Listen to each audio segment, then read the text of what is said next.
하나님께 감사절이 되어서 감사합시다 이렇게 되어지면 우리 마음속에 감사할 것을 찾죠. 주 앞에 무엇을 감사할 것인가? 내가 풍부하지 않은데 내 처지가 지금 어떠한데 하나님 앞에 감사드릴 수 있겠는가? 먼저 우리 형편을 돌아보게 되어집니다. 우리가 일반적으로 하나님 앞에 감사하거나 또 사람들 사이에 감사할 때는 감사할 만한 이유가 있다 생각되었을 때 우리가 감사를 하죠. 우리가 생각하는 감사할 만한 이유라는 것이 도대체 무엇이겠는가 생각해 보는 거예요. 그러면 우리가 감사하는 이유라는 것은 일반적인 우리의 보통의 마음속에 지펴지는 감사의 이유들은 어떤 것이 있습니까? 내가 육신 가운데 있음으로 해서 내 육신의 삶에 도움을 주고 평안함을 주는 것은 내가 감사할 만한 것이라 생각을 하겠죠. 내 영혼에 대한 감사도 물론 있을 수 있겠죠. 결국 우리가 갖는 감사라는 것은 감사의 이유가 있다, 조건이 있다라는 것은 대체로 내가 생각한 필요를 채용을 받거나 내가 원하는 바를 내가 소유할 수 있게 되어지거나 내가 잃어버린 바를 다시 되찾게 되어지거나 어찌됐건 나에게 유익이 되는 일이 있을 때 비로소 감사할 만한 일이 있다고 생각합니다. 그걸 뒤집어 얘기해서 내가 불편하게 여기는 것들, 내게 피곤한 것들, 내게 고통으로 오는 것들, 내가 갖기를 원해서 상실해버린 것들, 이런 것들, 내가 박탈당한 것들, 이 모든 것들은 감사의 이유가 아니라 반대의 이유라고 우리가 생각을 하게 되어집니다. 그래서 우리가 감사합시다 했을 때 얼른 생각할 때 하나님 앞에 감사할 일이 무엇인가 생각할 때 내가 가진 것이 아니고 잃어버린 것이 되었을 때 내가 갖기를 원하나 갖지 못한 것이 있을 때 내가 피하길 원하지만 피하지 못한 일이 나에게 다가왔을 때 우리는 감사의 이유를 찾을 수 없다 이렇게 생각하기가 쉽습니다. 그래서 성경 전체에 보게 되면 하나님께 감사하는 것은 그와 같은 우리의 형편과 처지에 대한 우리의 판단과 이해에 기초하여 감사할 이유를 찾아가는 것이 아니라고 말씀을 합니다. 시편 전체를 보게 되어지면 여호와 하나님을 찬양하자, 우리가 그 앞에 감사로 제사로 나가자, 이런 표현이 계속해 반복해서 끝도 없이 우리가 발견하게 되어지는데 이런 찬양을 올린 이스라엘의 처지가 어땠는가 생각해보는 그 이스라엘의 처지가 우리가 지금 생각하는 것처럼 내 필요와 내 만족과 내가 원하는 것을 갖게 되었기 때문에 내가 고통을 피했기 때문에 항상 찬양하는 처지가 아닌 것을 금방 알 수가 있습니다.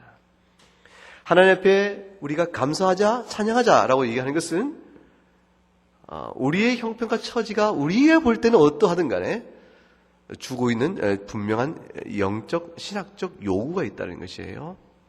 그 영적, 신학적 요구는 뭐냐면 하나님이 누구인가를 기억하라. 그것이 바로 함께 감사하며 나아가자라는 말씀과 같은 뜻으로 연결되어 갑니다. 하나님이 누구인가를 기억하라. 우리가 천지를 지으신, 하늘과 땅을 지으신 하나님 아버지를 내가 믿습니다. 창조주 하나님을 내가 믿습니다 하고 말했을 때 창조주 하나님을 믿는다는 나의 신앙 고백이 하나님에 대하여 무엇을 고백하는가를 생각해보자라는 것입니다. 그럴 때 그것은 하나님께 천지를 만들어 놓으시고 그 천지 속에 벌어지는, 하늘과 땅 사이에 벌어지는 모든 일에 대해서 하나님 무관심하거나 아니면 모른 채 하시거나 그것은 그거대로 흘러갈 뿐 하나님과 상관없는 일이 아니고 하늘과 땅을 지으신 하나님께서 그 안에 있는 모든 일을 지금도 붙드시고 그 일에 간섭하시고 자신의 선하신 지혜에 따라 그 일들을 이끌어 가신다는 생각을 잊지 말아라. 그것이 감사 찬양의 신학적이며 영적인 배경입니다. 하나님이 어떤 분이신가? 그가 선하시고 지혜로우시다. 우리가 겪은 일은 어떤 일인가? 우리가 겪은 일은 여러분이 생각에 이 일이 고통이요, 이 일이 슬픔이요, 이것은 감사할 이유가 아닌 어떤 일을 할지라도 그 모든 일이 하나님의 선하시고 지혜로운 섭리 가운데 있는 일임을 기억하라. 결국 무엇이냐면 우리에게 벌어지는 모든 일이 하나님의 선하시고 지혜로운 일 가운데 있다는 사실은 명명백백한 성경적 증거인데 이 사실을 우리가 인식을 할 수 있느냐? 내가 그 사실 앞에서, 그런 사실 앞에서 내가 인식하고 동의하느냐? 이 문제가 남아있을 뿐 우리가 인식하지 못한다고 하여 이 세상의 나를 향한 일 속에서 그 어떤 일이 하나님이 선하시고 지혜로운 일로 인한 일이 아닌 것이 아니라 그 말이에요. 하나님, 저는 하나님 뜻을 모르겠습니다. 저에게 이 고통과 이 슬픔과 이 좌절을 주시는 것은 제가 이해할 수 없습니다. 하나님, 저를 향하여 어떤 분명한 뜻이 있다 할지라도 지금 제가 겪고 있는 일은 저로서는 하나님께 가까이 할 수 없는 걸림돌이요 장벽입니다. 하나님 저는 몹시 힘이 듭니다. 이것이 우리의 얘기일 수 있습니다. 시편 기자들도 그렇게 얘기합니다. 내 영혼아 어찌하여 낭망하는고? 깊은 좌절이 있죠. 슬픔이 있죠. 고통이 있어요. 내 영혼아 어찌하여 네가 낭망하는고? 하나님 앞에 절규하면서 스스로 돌아봅니다. 그리고 말하기를 선하신 하나님을 찬양하라. 이보단 결론은 우리의 실존적 경험을 넘어서는 초월적인 것 같은데, 그런데 시편 기자는 분명한 이것을 자기 안에서 영적인 해석으로 삼아가고 있습니다. 어떻게 다가오는 피부적으로 다가오는 고통은 실제적인데 하나님은 선하시고 지혜로우시다는 사실 앞에서 찬양의 이유를 찾아갈 수 있겠는가? 그 이유를 가리켜서 믿음으로 한다 이렇게 얘기합니다. 결국 우리가 하나님 무한하신 지혜와 간섭을 모르죠. 보세요. 하나님이 이 역사를 다 주관하시죠. 그리고 우리가 사는 이 역사의 환경을 다 주관하시기 때문에 일반적으로 우리가 살아가는 이 환경의 일들이 하나님이 아시는 바 되어졌습니다. 그런데 그것뿐이 아니고 그 속에 살아가는 우리 한 사람 한 사람의 인생을 향한 구체적이며 특별한 뜻을 갖고 계십니다. 따라서 내가 살아가는 내 인생 어느 하나도 그냥 있어지는 일은 없다. 그렇다면 우리에게 요구되는 것은 무엇이냐면 하나님이 선하신 지혜와 나를 향하신 그 사랑이 내가 지금 겪고 있는 이 실존적 고통에도 불구하고 어떻게 그 사랑임을 알 수 있겠는가? 그것이 우리의 신앙적 질문이요. 그것이 숙제입니다. 그것을 알고자 할 때 주 앞에 기도하며 그 뜻을 구하는 것이고, 그것을 알고자 하여 주 앞에 찬양과 말씀으로 나아가는 것이죠. 그럴 때 우리는 하나님의 나를 향한 크신 사랑의 섭리를 깨닫는 어떤 일들을 경험하게 되어집니다. 그때 나오는 성경적 고백이 무엇이냐면 하나님이 모든 것을 합력하여 선을 이루었다. 이렇게 얘기해야 되는 것입니다. 이 믿음을 갖기 위해서는 이 고백이 우리에게 있어져야 합니다. 우리가 살아서나 죽어서나 주의 것이라. 이 사실에 대한 진지하고 분명한 고백이 있어야 합니다. 우리가 살아도 주를 위해 사는 인생이고 죽어도 주를 위한 인생이니 내가 죽음에 이르는 고통에서 하나님의 사랑을 의심할 것이 못되고 내 욕심에 따라 살만하다 싶어서 하나님의 사랑을 자랑할 것이 못한다. 내 안에서 살만한 것인가 그렇지 못한 것인가에 대한 이 가까움과 먼 것 자체, 이 판단 자체는 내가 하나님께 속한 자요 주 예수께 속한 자임으로 인해서 살아도 주께 속한 자요 죽어도 주께 속한 자라는 이 고백과 어떤 의미가 있는 걸 생각해 보라는 것입니다. 근본적으로 주님께서 이 땅에 오셔서 죽었다가 다시 살아나신 것은 바로 산 자의 주님일 뿐만 아니라 죽은 자의 주님이시여 우리 모든 인생의 주인 되심을 나타내 보이기 위한 것이니 우리가 예수 안에서 살아도 주를 위하여 사는 것이요 죽어도 주를 위하여 사는 것이라. 그러므로 내 인생의 시작과 끝을 주께서 이미 작정하신 뜻 가운데 두셨으니 내가 두려워할 것이 없다. 하나님 앞에 사랑을 입은 자라. 마음의 이 담대함이 오늘의 우리 고통을, 우리의 고난을, 나의 슬픔을, 좌절을 해석해낼 수 있는 참된 영적인 키가 됩니다. 열쇠가 되어집니다. 이 믿음이 있을 때 비로소 우리는 환난 가운데 부르시는 하나님의 사랑을 이해할 수 있게 되어집니다. 한 가지 또 있죠. 의심할 수 없는 것이 한 가지가 있습니다. 하나님께서 우리의 머리털까지 다 세신 바 되었다는 이 사실입니다. 거기는 분명한 믿음이 있어져야 합니다. 하나님은 선하시며 지혜가 있으신 섭리의 손길로 내 인생을 붙들고 계시다. 뿐만 아니라 하나님은 내가 지금 겪는 모든 일을 어느 하나도 모르신 바가 없고 머리털 하나까지 세신 바가 되어졌다. 그러면 나는 주 앞에서 내가 겪는 일을 어떻게 해석해 나갈 것인가? 그 질문 앞에서 사도 바울이 우리에게 준 답은 뭐냐면 범사에 감사하라 그것입니다. 감사하면 감사의 이유가 보입니다. 참 이상해요. 감사하지 않으면 감사의 이유를 못 찾습니다. 이유가 있어야 감사하는 것이 맞는데 이유가 원인이요. 그리고 감사는 건 결과로 오는 거잖아요. 그런데 우리가 하나님을 너무나 모르고 무지하기 때문에 감사함으로 나아가면 이유가 보여요. 이것은 서로 함께 나아갑니다. 마치 뭐와 같냐면 어느 분이 이제 교회를 개척했는데 이 목사님 너무 이제 교회가 어려운 거예요. 보통 어려울지 않은 것이죠. 그 이유는 여러 가지가 있는데 개척한 장소를 잘못 정했다. 근데 아무도 그곳에 교회를 개척하지 않았기 때문에 이곳이야말로 교회 개척이 좋은 것이다 하고 그곳에 장소를 잡고 교회를 개척했어요. 그런데 1년, 2년을 지나면서 깨달은 게 있습니다. 왜 그곳에 아무도 개척하지 않았는가를 알기 시작한 거예요. 그러니까 그것은 무엇을 말이죠? 그곳이 개척해서 좋을 만한 장소가 아니었다는 것이죠. 그래서 굉장히 힘든 목회를 해나가기 시작했어요. 그 주변에 나이 드신 노인들 몇 분만이 찾아오시기 시작했죠. 그래서 너무너무 힘들어서 한 3년쯤 위에 교회를 철수하거나 아니면 다른 곳으로 옮겨가야 될 이 상황이었는데 끝까지 버티기로 했습니다. 끝까지 버티기로 하면서 미래 이곳에 하나님께서 살게 하실 분들과 또 이곳에서 또 복음을 전해야 될 이유가 있으므로 사실 그 고통 속에서 목사님이 견디었죠. 한 10명, 20명쯤 교인이 모이니까 마음에 기쁨이 오기 시작했습니다. 20명쯤 모이니까 어때요? 좋죠? 하나님 앞에 감사하며 나아갔습니다. 그런데 참 이상한 것은 10명 있을 때 화목한 교회였는데 20명쯤 되니까 그중에 어느 한 교인이 교회를 어지럽히기 시작합니다.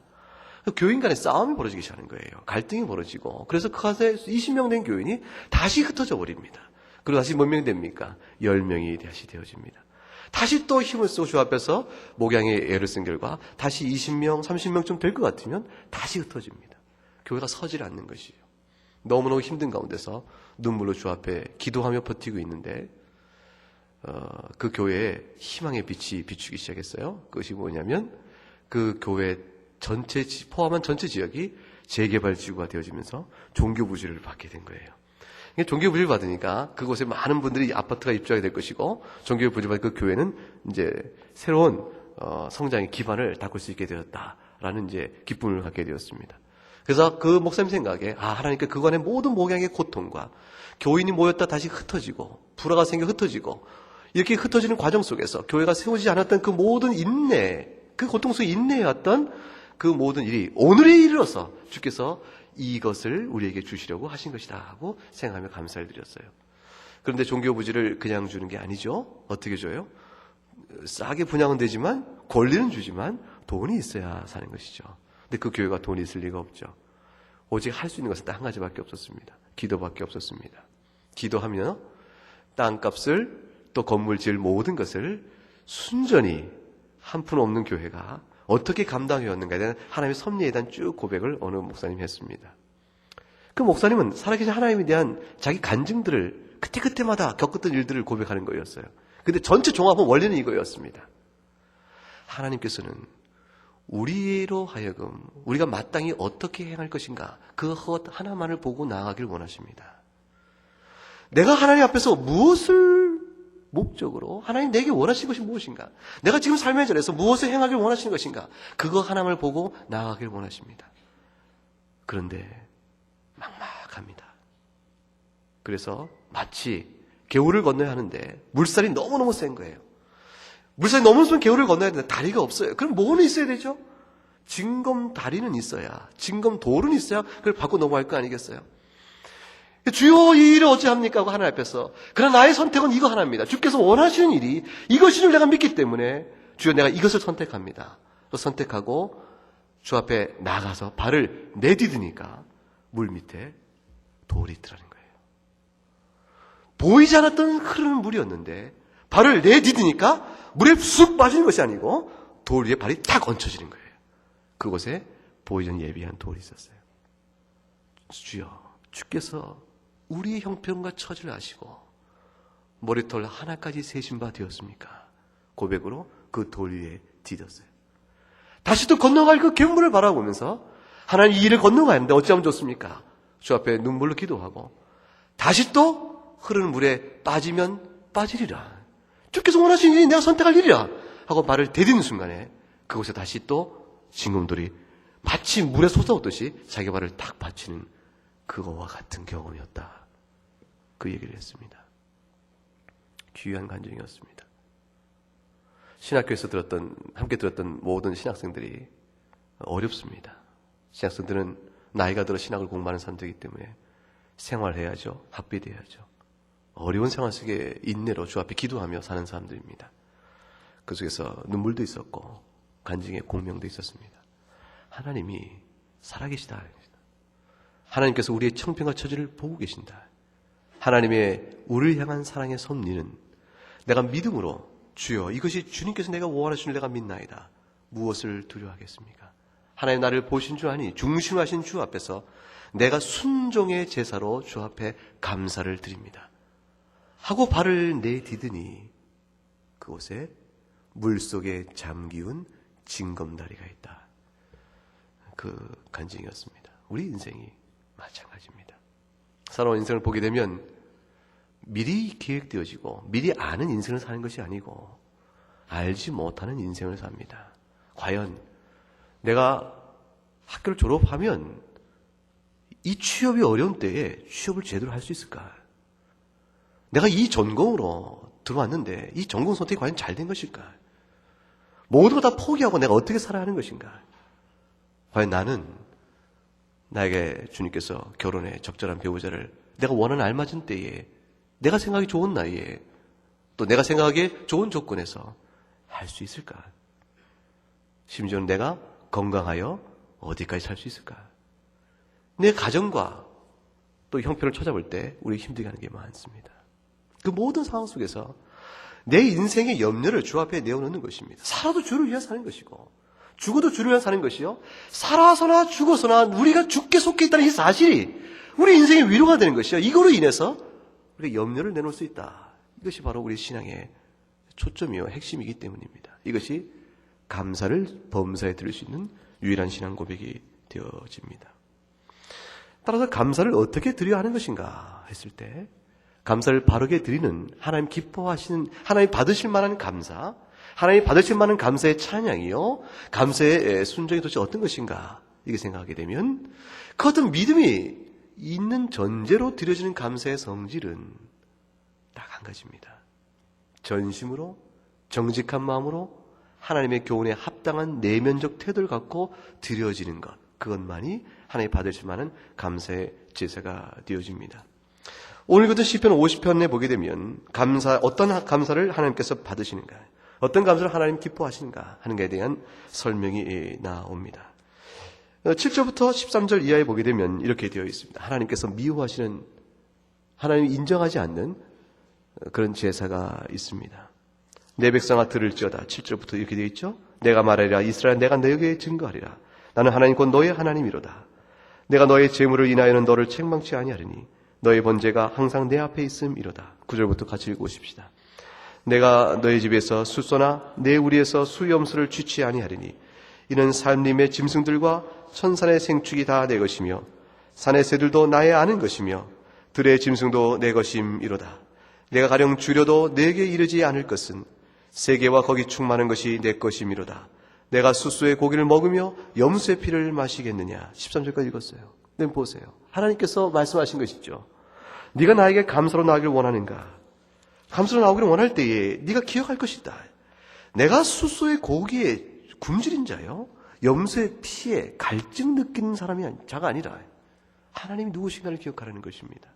하나님은 천지의 주제이시여 만물의 모든 화복이 그로부터 비롯되어지니 우리가 하나님께 드림에 있어서 무엇을 내놓음으로 인해서 주여 이것을 받으소서라는 것으로 인하여 충분한 감사를 드리는 조건이 아니라는 것입니다. 그럼 무엇인가? 그것이 16절부터 21절에 보게 되면 하나님 미워하는 제사가 있어요. 미워하는 제사예요. 16절부터 21절 같이 읽읍시다. 시작. 악인에게는 하나님이 이르시되 네가 어찌 내 율례를 전하며 내 언약을 내 입에 두느냐. 네가 교훈을 미워하고 내 말을 내 뒤로 던지며 도적을 본즉 연합하고 간음하는 자와 동료가 되며 내 입을 악에게 주고 내 혀로 괴사를 지으며 앉아서 너의 형제를 공박하며 내 어미의 아들을 비방하는도다. 네가 이 일을 행하여도 내가 잠잠하였더니 네가 나를 너와 같은 줄로 생각하였도다. 그러나 내가 너를 책망하여 너의 죄를 내 목전에서 차례로 베풀리라 하시는도다. 하나님께서 정령껏 받기를 원하신 제사는 악인의 제사가 아니라는 것입니다. 그 악인의 제사가 하나님 앞에서 모양 좋게 무엇을 내놓는다고 그것이 드려진 제사가 아니라, 이것은 참 우리에게 위로가 되는 말씀입니다. 우리 주 앞에 드릴 것이 없을 때 내가 주 앞에 무엇을 드릴 수 있겠는가? 받은 바 사랑에 감사하고 하나님 앞에 내가 내어드리고 싶을 때에 드릴 것이 없어서 빈손 들고 나와야 하는 이런 가슴 아픈 때에도 하나님께서 내 빈손을 오히려 풍부한 감사로 받으신다는 약속을 주고 계신 것이에요. 하나님 보고 계신 것은 우리의 중심이기 때문에 그렇습니다. 더러운 벌이를 하여 번 돈을 사람들 앞에 큰 돈 내놓듯이 하나님 앞에 내놓는다고 그것이 하나님이 받으시는 감사의 제물이 아니라는 것입니다. 근본적으로 해마다 우리가 추수감사절이라 이 지내는 것은 우리의 먹을 것을 주시는 육신의 양식을 공급하시고 우리의 삶의 모든 것을 다스린 하나님의 사랑을 기억하며 감사하는 거지만 이 해마다 드리는 이 감사는 전 인생을 하나님이 붙드시는 내 인생을 향한 사랑의 확신 가운데 들어지는 것이에요. 내 인생을 향한 하나님의 사랑은 무엇입니까?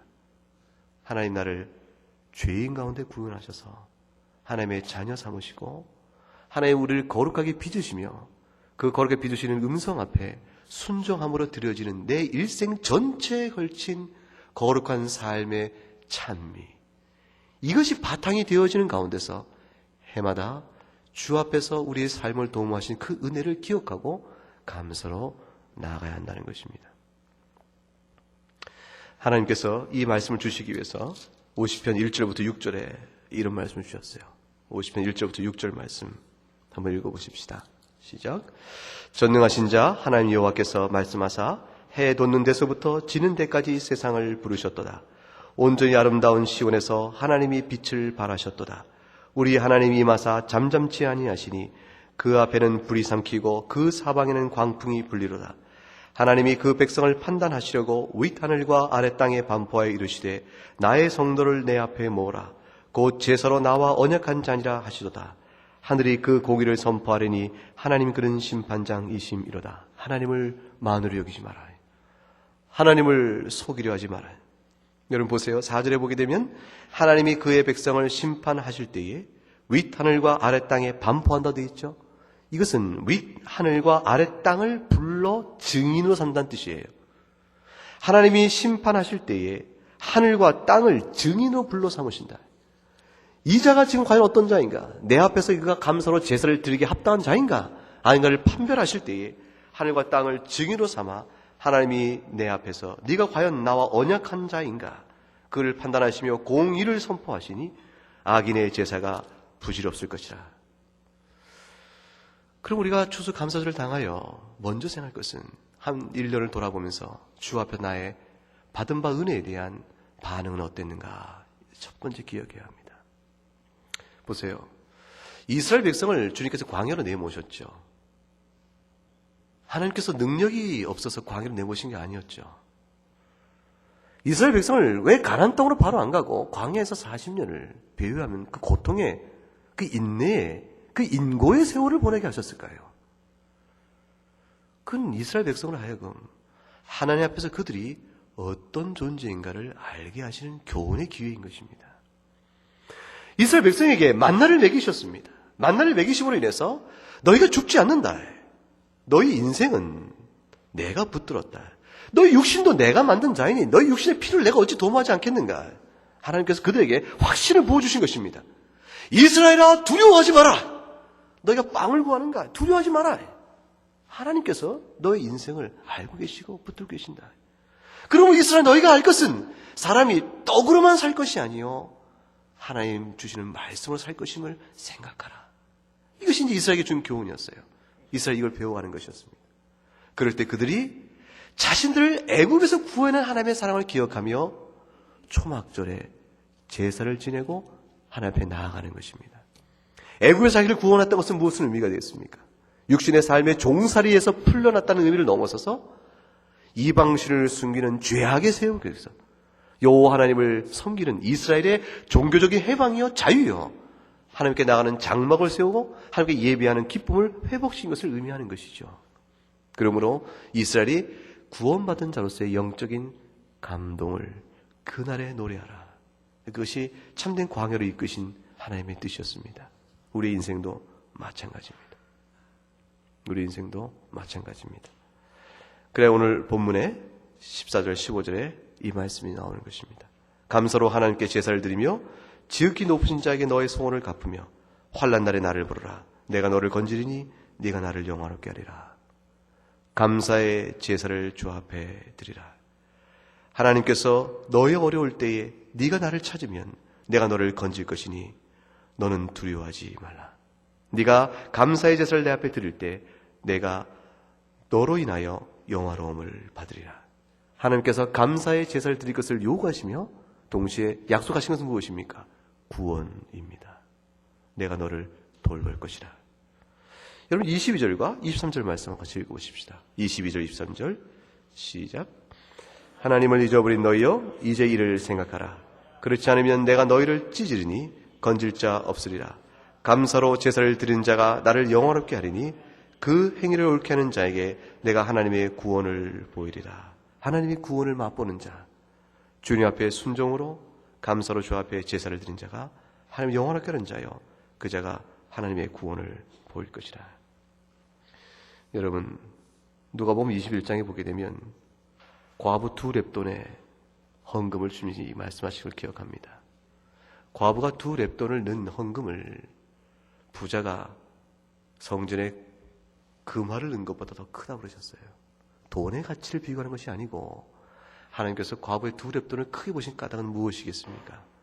과부가 두 렙돈을 준 그 돈이 과부에겐 전부다 라는 의미에서 전부를 바쳤으니까 그렇다. 이것도 한 가지 해석일 수 있습니다. 그러나 더 중요한 해석이 있습니다. 그보다 더 깊은 해석이 있습니다. 과부가 하나님 예수님께서 성경에 계속 얘기하실 때, 예수님께서 말씀하실 때 과부는 나그네와 더불어서 하나님만을 의지하는 절대적 신앙의 한 상징적 존재로 등장합니다. 이 과부가 하나님만을 절대적 의지하며 하나님 앞에서 순종의 마음으로 내가 주 앞에서 행위를 옳게 할 때, 믿음으로 주 앞에 나갈 때 주께서 내 삶을 도모하실 것이 아닌가.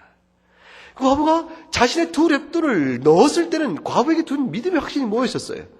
나는 하나님께 오직 순종할 따름이요 내 삶은 주 앞에 있다. 그것이 그 고백, 그 헌금 속에 들린 고백이었습니다. 주께서 그 고백을 보시고 그 헌금을 칭찬하신 것이에요. 돈의 양이 많고 적음이 아니었습니다. 우리가 가진 것이 없어도 주 앞에 드릴 것이 무엇인가? 내가 하나님만이 나의 생명이요 살아서나 죽어서 내가 주의 것이고, 주님께서 나를 살아서 내 주님 불릴 뿐 아니라 죽어서 나의 주님 되시기 위하여 주께서 이 땅에 오셨고 죽으신 분이요, 내가 그 안에서만 생명의 소망이 있습니다. 내 인생이 오직 주 앞에 드려짐으로 주를 영화롭게 하기를 원합니다. 이 믿음으로 드리는 그 제물은, 그 예배는, 그 감사는 하나님이 영화롭게 하는 감사로 받으실 만한 것이라, 받을 만한 것이라 말씀하신 것입니다.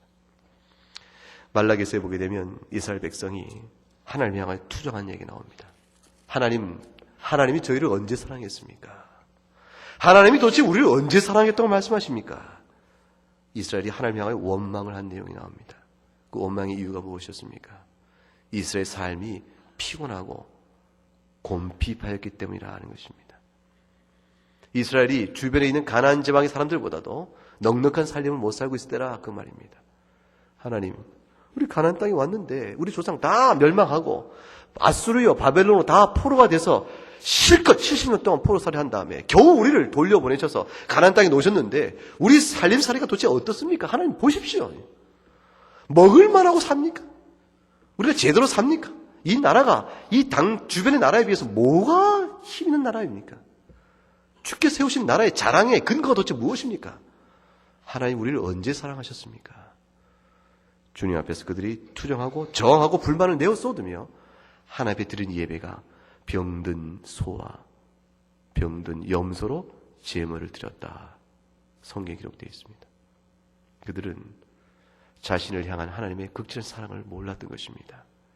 예배자로 불리심 받고 하나님의 자녀로 이스라엘로 그들이 주 앞에 서서 주의 자녀로 서 있다는 이 사실에 주고 있는 놀라운 복의 의미를 깨닫지 못한 자들이었어요. 그래서 그들은 감사의 이유를 그들의 등 따숩고 배부른 자기의 정욕의 욕심의 만족에서 찾을 뿐 곤고하나 하나님 붙으신 사랑에서는 발견할 수가 없었던 것입니다. 하나님 그들 향하여 말씀하시기를 성전문을 닫아버리겠다 그랬습니다.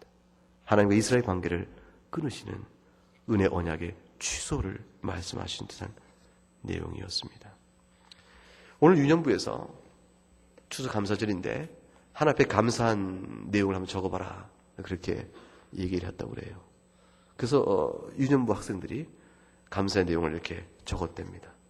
적은 내용이 어떤가 하면 여러분이 감사의 내용 한번 비교 한번 해보세요. 어떤가? 하나님 오늘 무사히 예배를 드리게 하신 건 너무 감사합니다. 여러분 이게 초등학교 3학년의 감사 제목이에요. 하나님 오늘 예배 드리게 하시니 참 감사합니다. 부모님 건강하신 것 감사하고요. 동생 주신 것도 감사합니다. 이 동생이 얼마나 자기를 힘들게 했겠어요. 부모님 사랑 빼앗을 것이고 뭐 하나 있어도 그 녀석이 와서 틱 뺏으면 부모님은 내 편 안 들고 동생 편 들었을 거 아니겠어요. 그래서 그렇게 미운 동생 일터인데 이 아이는 말하기를 하나님 동생 있는 것도 감사합니다 그랬어요. 이 아이의 감사 내용의 소박성을 생각해 보세요. 이 아이의 감사입니다. 하나님 오늘 추수감사를 주셔서 감사합니다. 근데 그 다음에 감사 내용이 하나님 오늘 예배에 못 나온 친구들 다음 주에 꼭 오게 해주세요. 이게 감사의 내용에 그냥 포함되고 있어요. 주님, 친구를 꼭 예배 나오게 해주세요. 소마음으로 감사를 표현했어요. 하나님 예배 드릴 수 있게 해주셔서 감사합니다. 하나님 기도할 수 있게 해주셔서 더욱 감사합니다. 여러분이 감사 비교하면 어때요? 하나님 우리가 교회 다닐 수 있게 하시고 학교도 다닐 수 있게 하시니 감사합니다. 앞으로도 잘 되게 해주세요.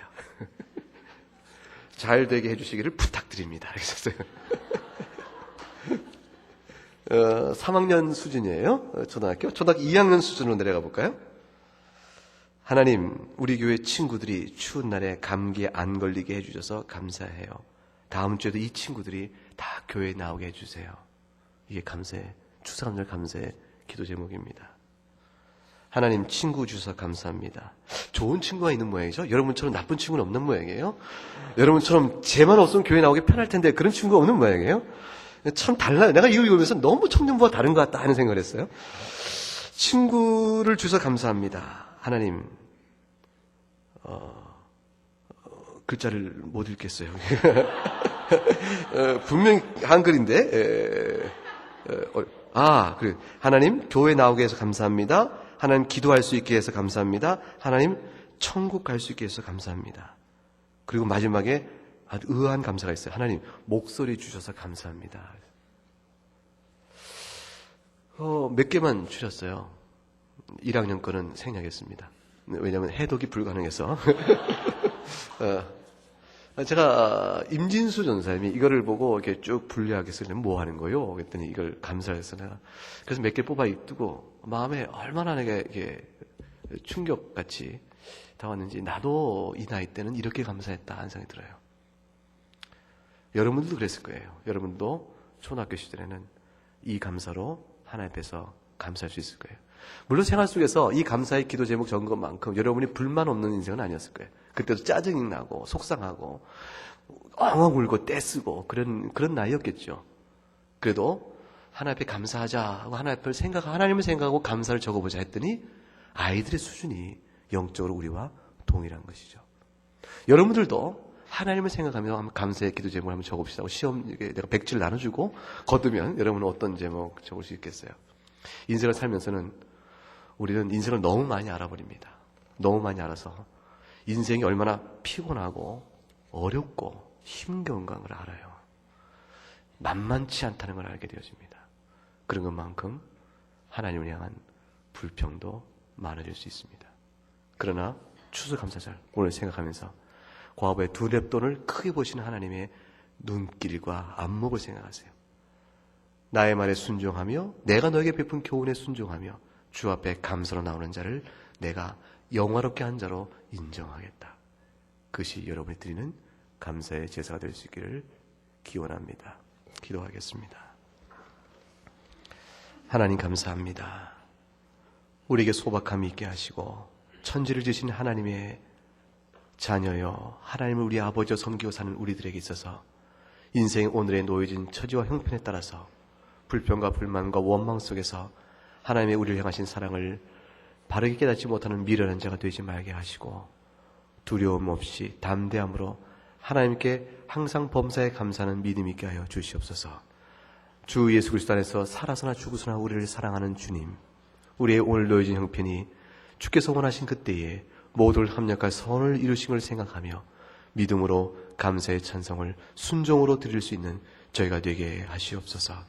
하나님 홀로 영광과 찬송을 받으시길 바라옵고 예수님 이름으로 기도 올리옵나이다. 아멘.